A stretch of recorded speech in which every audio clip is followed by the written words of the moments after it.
မင်္ဂလာပါရှင်ဒီဗီဒီယိုလေးကတော့ဆရာကြီးဦးစိန်ဦး level 1အတွက်ထုတ်လုပ်ပေးထားတဲ့မိဘစာအုပ်ကနေပြီးတော့မြတ်ဗုဒ္ဓဒေသနာနဲ့ယနေ့ကဘာခေါင်းစဉ်အောက်ကမိခွန်းနံပါတ်6ကိုကျွန်မကျက်မှတ်မှာဖြစ်ပါတယ်เนาะမိခွန်းနံပါတ်6ကစပြီးကျက်မှတ်ပါမယ်ဗီဒီယိုလေးအဆင်ပြေတဲ့အချိန်ထိကျက်မှတ်သွားမှာဖြစ်ပါတယ်အဲ့တော့မိခွန်းနံပါတ်6တန်တရားဝိမှာထွတ်မြောက်ရာလမ်းမျက်စိမပရိပဒါအတွက်ဥဆောင်လုပ်သွားရမည်မက်ကင်၅ပါးကိုဖော်ပြခဲ့ပါတန်တရားဝိမှာလွတ်မြောက်ရာလမ်းမျက်စိမပရိပဒါအတွက်ဥဆောင်လုပ်သွားရမည်မက်ကင်၅ပါးမှာ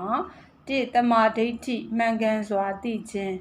2တမာသင်္ကပ္ပမှန်မှန်ကန်ကန်စဉ်းစားခြင်း3တမာဝါယမမှန်မှန်ကန်ကန်ကြိုးပမ်းအားထုတ်ခြင်း4တမာတတိအာယုံကိုမှန်ကန်စွာအမှတ်ရခြင်း5တမာတမာတိအာယုံတစ်ခုတည်းအပေါ်မှန်ကန်သောနိလန့်ဖြင့်စုဆိုင်ခြင်းတို့ဖြစ်ပါသည်တပုတ်ကိုတစ်ချောင်းကို3ခေါက်စီနဲ့ကျက်မှတ်ပါမယ်မေခွန်တန်တရားဝိမှာထွတ်မြောက်ရာလမ်းမျက်စိမပရိပဒါအတွက်ဥဆောင်လုပ်သွားရမည်မက်ကင်၅ပါးကိုဖော်ပြခဲ့ပါတန်တရားဝိမှာထွတ်မြောက်ရာလမ်းမျက်စိမပရိပဒါအတွက်ဥဆောင်လုပ်သွားရမည်မက်ကင်၅ပါးမှာ1တမာဒိဋ္ဌိမှန်ကန်စွာသိခြင်း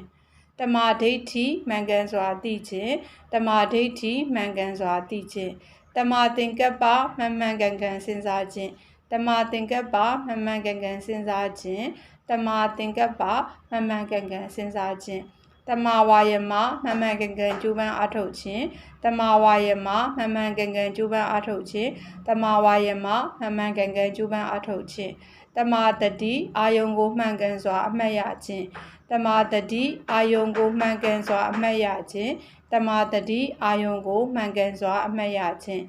တမာတမာတိအာယုံတစ်ခုတည်းအပေါ်မှန်ကန်သောနိလန့်ဖြင့်စူးစိုက်ခြင်းတမာတမာတိအာယုံတစ်ခုတည်းအပေါ်မှန်ကန်သောနိလန့်ဖြင့်စူးစိုက်ခြင်း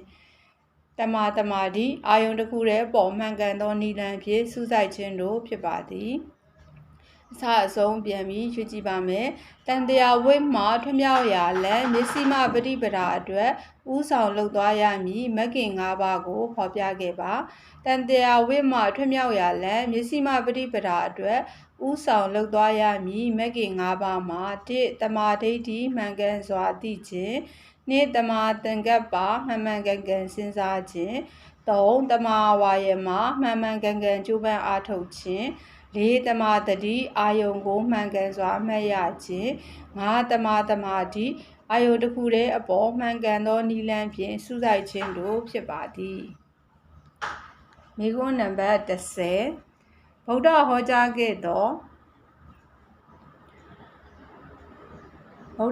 းခဲ့သောမြတ်ဗုဒ္ဓ၏ဒေသနာသည်ယနေ့ကဘာအား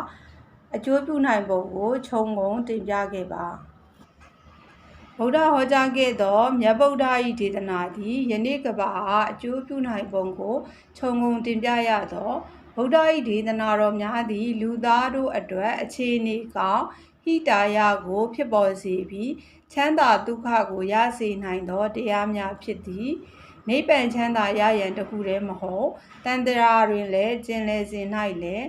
ရာရာအစဉ်ပြေပြီးဆင်းရဲဒုက္ခနည်းစေရန်ဟောကြားသောတရားများစွာပါဝင်၏စီဝါဘလူရှာကိုကျင့်တရားကောင်းအောင်ဘလူနေအောင်မြင်အောင်ဘလူကျင့်သုံးစသည်ဖြင့်အခြေခံကစရှင်းလင်းဟောကြားမှုများစွာရှိပေသည်38ဖြာမင်္ဂလာတရားမေတ္တာတုတ်တံအတိညာဉ်မျက်စိနှမျိုးကိုဟောသောအန္တတုတ်တံဒီဃာဇာနုအမျိုးသား၏အမေးအားဖြေကြားဟောကြားခဲ့သောဤဘဝနောင်ဘဝကောင်းစားရေးတရားပုဂ္ဂိုလ်သီးသီးတို့၏အပြန်အလှန်ဆက်ဆံရေးကိုဟောကြားခဲ့သောသင်္ကာလောဝါဒတုတ်စသည့်တုတ်တံများသည်ထင်ရှားပါသည်ငြိမ်းချမ်းစွာနေထိုင်ရေးအတွက်လည်းမေတ္တာကရုဏာမုဒိတာဥပိ္ပခာတရားများတောကလျှော့ကြစေရန်အမြင့်မှန်တမာဒသနရစေသောတရားများနှင့်မျက်စိမပရိပဒါကျင့်စဉ်မဂ်ကင်ရှိရဲ့အကျင့်မြတ်တို့ကိုလေ့လာလိုက်နာကျင့်သုံးခြင်းဖြင့်ယနေ့ကမ္ဘာလူသားတို့၏တိုးတက်ကြီးပွားမှု ငြိမ်းချမ်းသာယာမှုနှင့်နောက်ဆုံးတန်တရားဝေးဒုက္ခပေါင်းမှကင်းလွတ်နိုင်သည့်အတိုင်းအကျိုးပြုနိုင်ပါကြောင်းသုံးသပ်တင်ပြအပ်ပါသည်အဲ့တော့မိကွန်းလေးကအရန်ကိုရှိပါတယ်နော်မိကွန်းလေးနဲ့အဖြေလေးဟာဒီထဲမှာအချက်တွေအများကြီးပါတယ်မိကွန်းတွေကမိကွန်းတွေထဲမှာမေးရင်ဒီတစ်ခုလုံးမေးတာမျိုးမဟုတ်ပဲဒီတရားကနေအချက်လေးတစ်ခုကိုထုတ်ပြီးမေးတာမျိုးလဲတကယ်ဆောင်ရွက်မှာဖြစ်ပါတယ်ရှင်အဲ့တော့ဒီမိကွန်းနဲ့အဖြေနဲ့ကိုအားလုံးနားလေသဘောပေါက်အောင်လုပ်ထားပြီးတော့ပြန်ဖြေတဲ့မိကွန်းတကယ်မိကွန်းအစီအမေးတဲ့အခါမှာတော့မိကွန်းကိုတေချာဖက်ပြီးတော့ပြန်ဖြေနိုင်အောင်ကြိုးစားဖို့လိုအပ်ပါတယ်ရှင်အဲ့တော့စာလေးကိုကျွန်မပြန်ပြီးတော့ကြက်ပါမယ်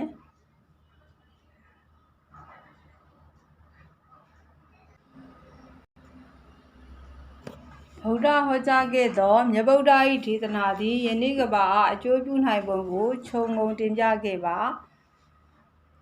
ဗုဒ္ဓဟောကြားခဲ့သောမြတ်ဗုဒ္ဓ၏ဒေသနာသည်ယနေ့ကဘာအကျိုးပြုနိုင်ပုံကိုခြုံငုံတင်ပြရသောဗုဒ္ဓ၏ဒေသနာတော်များသည်လူသားတို့အတွက်အခြေအနေကောင်းဟိတာယကိုဖြစ်ပေါ်စေပြီးချမ်းသာဒုက္ခကိုရစေနိုင်သောတရားများဖြစ်ပါသည်ဗုဒ္ဓ၏တရားတော်များသည်လူသားတို့အတွက်အခြေအနေကောင်းဟိတာယကိုဖြစ်ပေါ်စေပြီးချမ်းသာဒုက္ခကိုရစေနိုင်သောတရားများဖြစ်ပါသည်ဗုဒ္ဓ၏တရားတော်များသည်လူသားတို့အတွက်အခြေအနေကောင်းဟိတာယကိုဖြစ်ပေါ်စေပြီးချမ်းသာဒုက္ခကိုရစေနိုင်သောတရားများဖြစ်ပါသည်နိဗ္ဗာန်ချမ်းသာရရန်တခုတည်းမဟုတ်ပါနိဗ္ဗာန်ချမ်းသာရရန်တခုတည်းမဟုတ်နိဗ္ဗာန်ချမ်းသာရရန်တခုတည်းမဟုတ်ပါတန်ត្រာတွင်ကျင်လည်စဉ်၌လည်းအရာရာအစဉ်ပြေပြီးဆင်းရဲဒုက္ခနည်းစေရန်ဟောကြားသောတရားများစွာပါဝင်ပါသည်တန်ត្រာတွင်ကျင်လည်စဉ်၌လည်းအရာရာအစဉ်ပြေပြီးဆင်းရဲဒုက္ခနည်းစေရန်ဟောကြားသောတရားများစွာပါဝင်ပါသည်တန်ត្រာတွင်ကျင်လည်စဉ်၌လည်းအရာရာအစဉ်ပြေပြီးဆင်းရဲဒုက္ခနည်းစေရန်ဟောကြားသောတရားများစွာပါဝင်ပါသည်စီးပွားဘလူရှာကိုကျင့်တရားကောင်းအောင်ဘလူနေအောင်မြင်အောင်ဘလူကျင့်သုံးစသည်ဖြင့်အခြေခံကစရှင်းလင်းဟောကြားမှုများစွာရှိပါသည်စီးပွားဘလူရှာကိုကျင့်တရားကောင်းအောင်ဘလူနေအောင်မြင်အောင်ဘလူကျင့်သုံးစသည်ဖြင့်အခြေခံကစပြီးရှင်းလင်းဟောကြားမှုများစွာရှိပါသည်စီးပွားဘလူရှာကိုကျင့်တရားကောင်းအောင်ဘလူနေအောင်မြင်အောင်ဘလူကျင့်သုံးစသည်ဖြင့်အခြေခံကစ၍ရှင်းလင်းဟောကြားမှုများစွာရှိပါသည်ဒီစာပိုက်လေးကိုကျွန်မပြန်ပြီးတော့အစားဆုံးပြန်နှွှေးပါမယ်ဗုဒ္ဓဟောကြားခဲ့သောဗုဒ္ဓ၏မြတ်ဗုဒ္ဓ၏ဒေသနာသည်ယနေ့ကဘာအကျိုးပြုနိုင်ပုံကိုခြုံငုံတင်ပြရသောဗုဒ္ဓ၏တရားတော်များသည်လူသားတို့အတွက်အခြေအနေကောင်းဟိတာယကိုဖြစ်ပေါ်စေပြီးချမ်းသာဒုက္ခကိုရစေနိုင်သောတရားများဖြစ်ပါသည်နိဗ္ဗာန်ချမ်းသာရရန်တခုတည်းမဟုတ်တန်ត្រာတွင်ကျင်လည်စဉ်၌လည်းအစစအရာရာအစဉ်ပြေစေပြီးဆင်းရဲဒုက္ခနည်းစေရန်ဟောကြားသောတရားများစွာပါဝင်ပါသည်စီးပွားဘလူရှာကိုကျင့်တရားကောင်းအောင်ဘလူနေအောင်မြင်အောင်ဘလူကျင့်သုံးစသည်ဖြင့်အခြေခံကစပြီးရှင်းလင်းဟောကြားမှုများစွာရှိပါသည်ဒုတိယပိုင်း38ဖြာမင်္ဂလာတရားမေတ္တာတုတ်တံအတိညာဉ်မျက်စိနှစ်မျိုးကိုဟောသောအန္တတုတ်တံဒီဃာဇာတုမျိုးသားဤအမေးအားဖြေကြားဟောကြားခဲ့သောဤဘဝနောင်ဘဝကောင်းစားရေးတရားပုဂ္ဂိုလ်တီးတို့၏အပြန်လှန်ဆက်ဆံရေးကိုဟောကြားခဲ့သောသင်္ကာလောဝါဒတုတ်စာသည့်တုတ်တံများသည်ထင်ရှားပါသည်38ဖြာမင်္ဂလာတရားမေတ္တာတုတ်တံအတိညာဉ်မျက်စိနှမျိုးကိုဟောသောအန္တတုတ်တံဒီဃာဇာတုမျိုးသား၏အမေအားဖြေကြားခဲ့သောဤဘဝနောင်ဘဝကောင်းစားရေးတရားပုဂ္ဂိုလ်တီးတို့၏အပြန်လှန်ဆက်ဆံရေးကိုဟောကြားခဲ့သောသင်္ကာလောဝါဒတုတ်စာသည့်တုတ်တံများသည်ထင်ရှားပါသည်38ဖြာမင်္ဂလာတရားမေတ္တာတုတ်တံအတိညာဉ်မျက်စိနှမျိုးကိုဟောသောအန္တတုတ်တံဒီဃာဇာတုမျိုးသား၏အမေအားဖြေကြားဟောကြားခဲ့သောဤဘဝနောင်ဘဝကောင်းစားရေးတရားပုဂ္ဂိုလ်တီးတို့၏အပြန်လှန်ဆက်ဆံရေးကိုဟောကြားခဲ့သောသင်္ကာလောဝါဒတုတ်စာသည့်တုတ်တံများသည်ထင်ရှားပါသည်ငြိမ်းချမ်းစွာနေထိုင်ရေးအတွက်လည်းမေတ္တာကရုဏာမုဒိတာဥပိ္ပခာတရားများတောကလျှော့ကျစေရန်အမြင့်မှန်တမာဒသနရစေသောတရားများနှင့်မျက်စိမပရိပဒါကျင့်စဉ်မဂ္ဂင်ရှိရဲ့အကျင့်မြတ်တို့ကို လေးလာလိုက်နာကျင့်သုံးခြင်းဖြင့်ယနေ့ကမ္ဘာလူသားတို့၏တိုးတက်ကြီးပွားမှုငြိမ်းချမ်းသာယာမှုနှင့်နောက်ဆုံးတန္တရာဝိဒုက္ခအပေါင်းမှကင်းလွတ်သည့်တိုင်အကျိုးပြုနိုင်ပါကြောင်းသုံးသပ်တင်ပြအပ်ပါသည်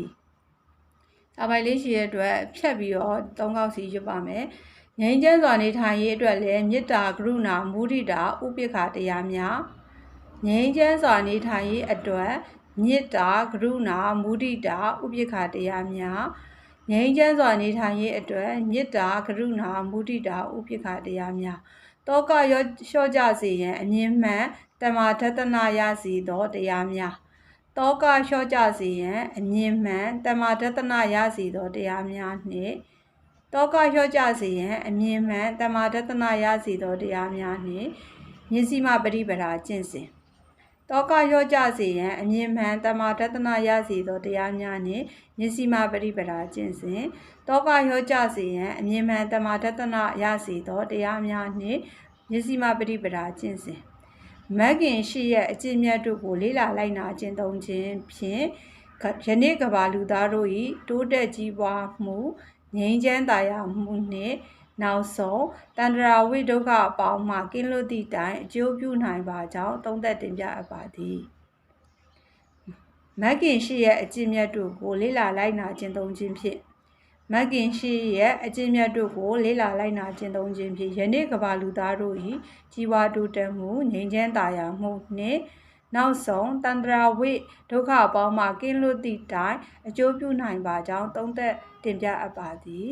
မဂ်ခင်ရှိရဲ့အကျင့်မြတ်တို့ကိုလေးလာလိုက်နာကျင့်သုံးခြင်းဖြင့်ယနေ့ကမ္ဘာလူသားတို့၏တိုးတက်ကြီးပွားမှုငြိမ်းချမ်းသာယာမှုနှင့်နောက်ဆုံးတန္တရာဝိဒုက္ခအပေါင်းမှကင်းလွတ်သည့်တိုင်အကျိုးပြုနိုင်ပါကြောင်းသုံးသပ်တင်ပြအပ်ပါသည်